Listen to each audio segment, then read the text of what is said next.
Palavras do Senhor à esposa sobre a adesão à nova lei, sobre como essa mesma lei é agora rejeitada e desdenhada pelo mundo, sobre como os maus sacerdotes não são sacerdotes de Deus e sim traidores de Deus, e sobre a sua maldição e condenação.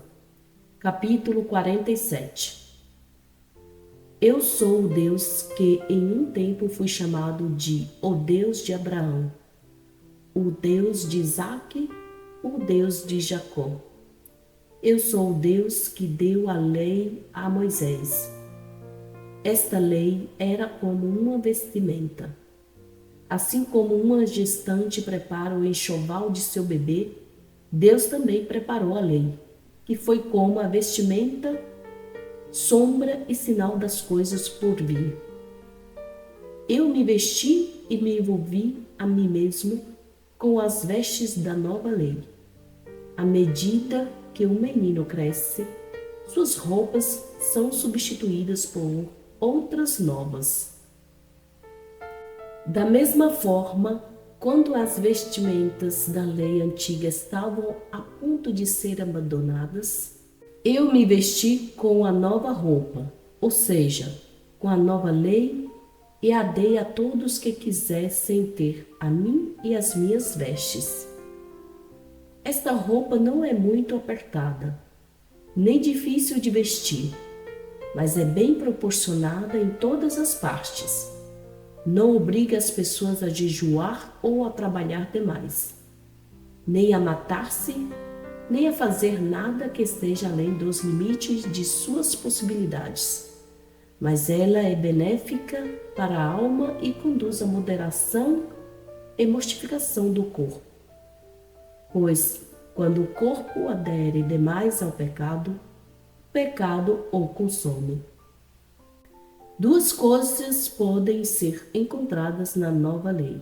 Primeira, uma prudente temperança e o reto uso dos bens físicos e espirituais.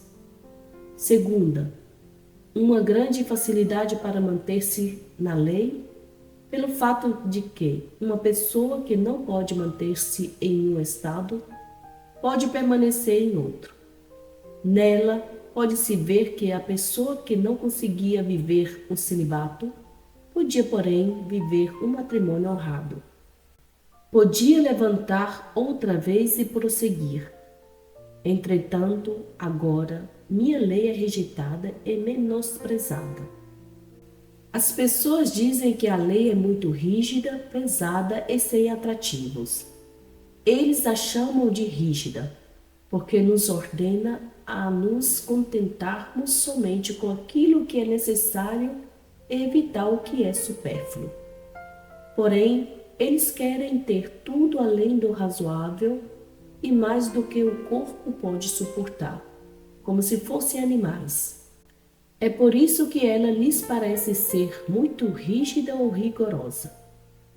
Em segundo lugar, eles dizem que é pesada, pois a lei diz que a pessoa deve ser indulgente com os desejos de prazer, submetendo-os à razão e em determinados momentos. Mas querem ceder aos seus prazeres mais do que lhes convém e além dos limites. Terceiro, dizem que ela não é atrativa, pois a lei ordena que eles amem a humildade e atribuam todo o bem a Deus. Querem ser orgulhosos e exaltarem-se a si mesmos pelos presentes bons que Deus lhes deu. É por isso que ela não é atraente para eles. Veja como eles depreciam as vestes que lhes dei. Eu acabei com as formas antigas e introduzi as novas para durarem até que eu venha para o juízo, pois os velhos caminhos eram muito difíceis.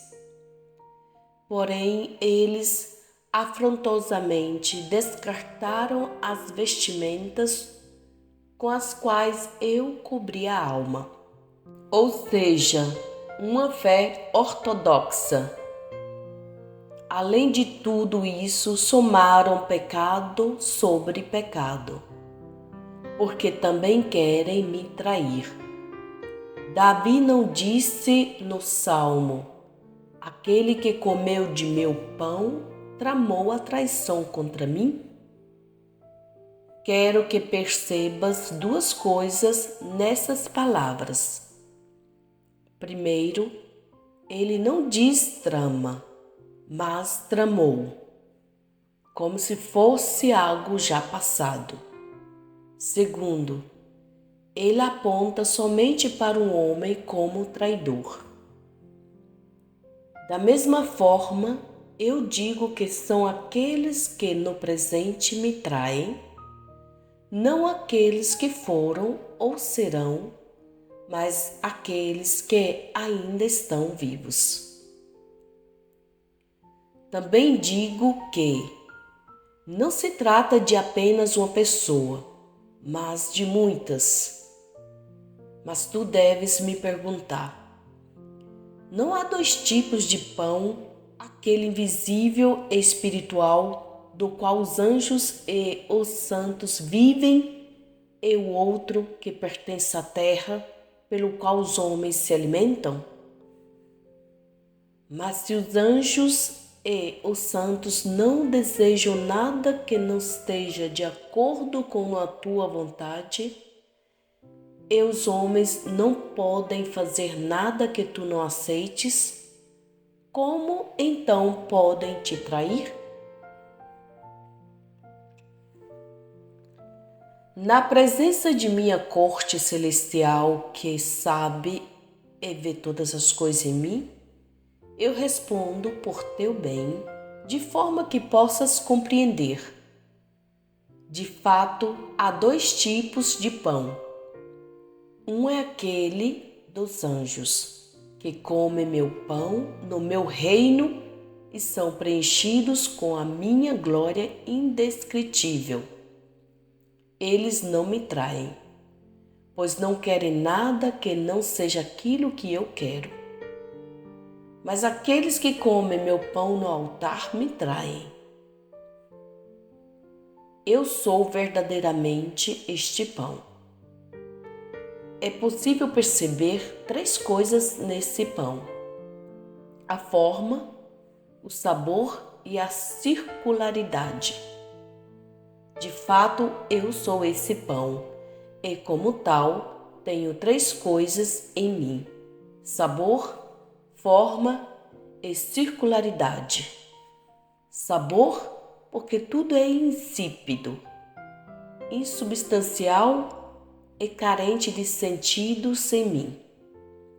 Assim como uma refeição sem pão não tem sabor e não é nutritiva, eu também tenho a forma do pão enquanto me considero da terra. Vim da mãe virgem. Minha mãe é a de Adão, Adão é da terra. Então tenho circularidade onde não há princípio nem fim, porque eu não tenho princípio nem fim. Ninguém pode encontrar um fim ou um princípio na minha sabedoria, no meu poder e na minha caridade. Eu estou em todas as coisas, sobre todas as coisas e além de todas as coisas. Mesmo se alguém voasse perpetuamente como uma flecha, sem parar, nunca encontraria um final ou um limite ao meu poder e à minha força. Através dessas coisas, sabor, forma e circularidade, eu sou o pão que parece e tem sabor de pão no altar, mas que se transforma em meu corpo que foi crucificado. Do mesmo modo que qualquer madeira facilmente inflamável é rapidamente consumida quando se coloca no fogo, e não resta nada da forma da madeira, pois toda se converte em fogo, assim também acontece quando essas palavras são ditas. Este é o meu corpo. O que antes era pão, imediatamente se torna meu corpo. Faz-se uma chama, não como fogo com a madeira, mas pela minha divindade. Por isso, aqueles que comem meu pão me traem. Que tipo de crime pode ser mais horrível do que quando alguém se mata a si mesmo? Ou que traição poderia ser pior do que quando duas pessoas unidas por um vínculo indissolúvel, como um casal, um trai o outro? Ou que um dos dois faz para trair o outro? Ele diz a ela enganando: vamos a tal e tal lugar de forma que eu passe meu futuro contigo. Ela vai com ele com toda simplicidade, pronta para satisfazer qualquer desejo de seu marido. Mas quando ele encontra a oportunidade e o lugar, lança contra ela 3 armas traiçoeiras.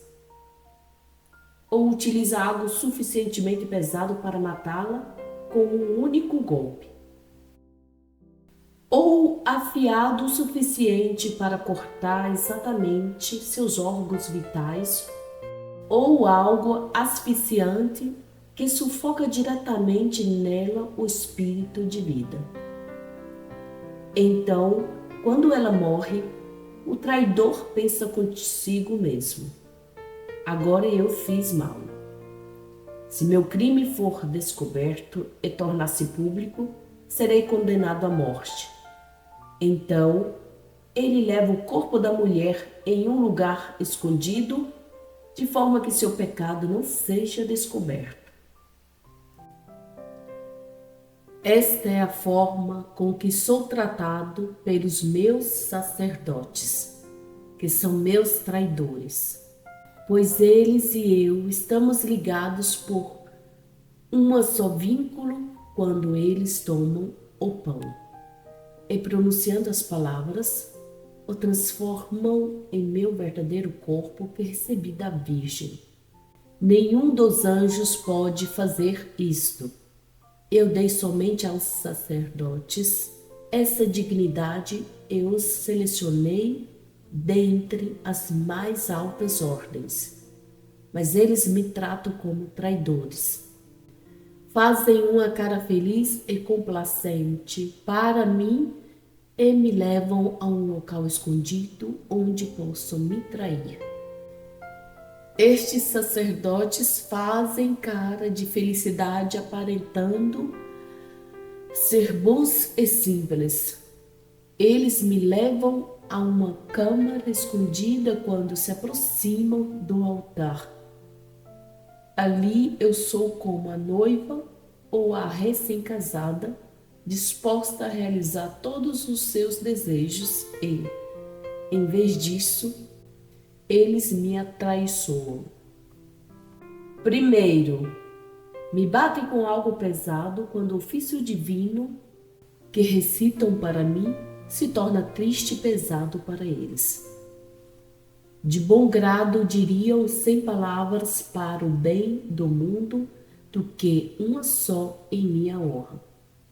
Antes dariam 100 lingotes de ouro para o bem do mundo do que um só centavos em minha honra. Trabalhariam 100 vezes por seu próprio benefício do que uma só vez em minha honra. Eles me pressionam tanto com este pesado fardo que é como se eu estivesse morto em seus corações. Em segundo lugar, me transpassam com uma lâmina afiada que penetra em meus órgãos vitais cada vez que um sacerdote sobe ao altar, sabendo que pecou e arrependeu-se, mas está firmemente decidido a voltar a pecar, uma vez que tenha terminado seu ofício. Este diz consigo mesmo: eu de fato me arrependo do meu pecado, mas não penso deixar a mulher com a qual pequei, até que já não possa mais pecar. Isto me corta como a mais afiada das lâminas. Terceiro, é como se eles asfixiassem meu espírito quando pensam. É bom, é prazeroso estar no mundo. É bom ser indulgente com os desejos e não me posso conter. Farei isto enquanto for jovem e quando me fizer mais velho, irei me abster e emendarei meus caminhos. E através desse perverso pensamento, eles sufocam o espírito da vida. Mas como isso acontece? Pois bem, o coração deste se torna tão frio e tíbio em relação a mim e a cada virtude que nunca mais pode ser estimulado ou renascer no meu amor. Assim como o gelo não pega fogo, mesmo quando mantido sobre uma chama, mas apenas derrete, da mesma maneira, mesmo que eu lhes dê a minha graça e eles ouçam palavras de advertência, não melhoram no modo de vida, mas apenas crescem estéreis e frouxos a respeito de cada uma das virtudes. E assim me traem, naquilo que fingem ser simples quando na realidade não o são.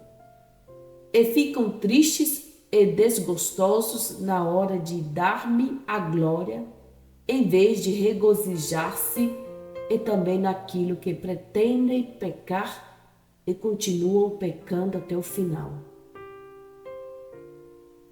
Eles também me escondem, por assim dizer, e me colocam em um local oculto quando pensam. Sei que pequei, mas se me abstiver de realizar o ofício, ficarei envergonhado e todos irão me condenar. Assim que, imprudentemente, sobem ao altar e tocam a mim, verdadeiro Deus e verdadeiro homem. Fico como se estivesse em um lugar escondido, uma vez que ninguém sabe nem se dá conta de quão corruptos e sem vergonha são. Eu, Deus, permaneço ali, diante deles, como em uma dissimulação, porque mesmo quando o sacerdote é o pior dos pecadores e pronuncia estas palavras, este é o meu corpo, ele ainda consagra meu verdadeiro corpo. E eu, verdadeiro Deus e homem, permaneço ali diante dele. Quando me põe em sua boca, entretanto, eu já não estou presente para ele na graça das minhas naturezas divina e humana.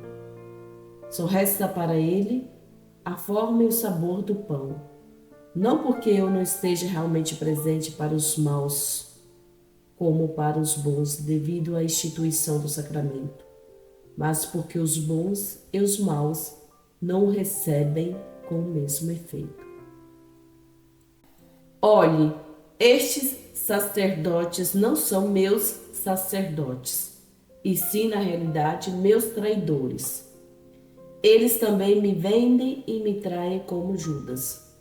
Olho para os pagãos e judeus, mas não vejo ninguém pior que estes sacerdotes, já que caíram no pecado de Lúcifer. Agora, deixe-me dizer-te sua sentença e a quem se assemelham. Sua sentença é a condenação. Davi condenou aqueles que desobedeciam a Deus, não por ira ou má vontade, nem por impaciência, senão devido à justiça divina, pois ele era um honrado profeta e rei. Eu também, que sou maior que Davi, condeno estes sacerdotes não pela ira nem pela má vontade, mas pela justiça.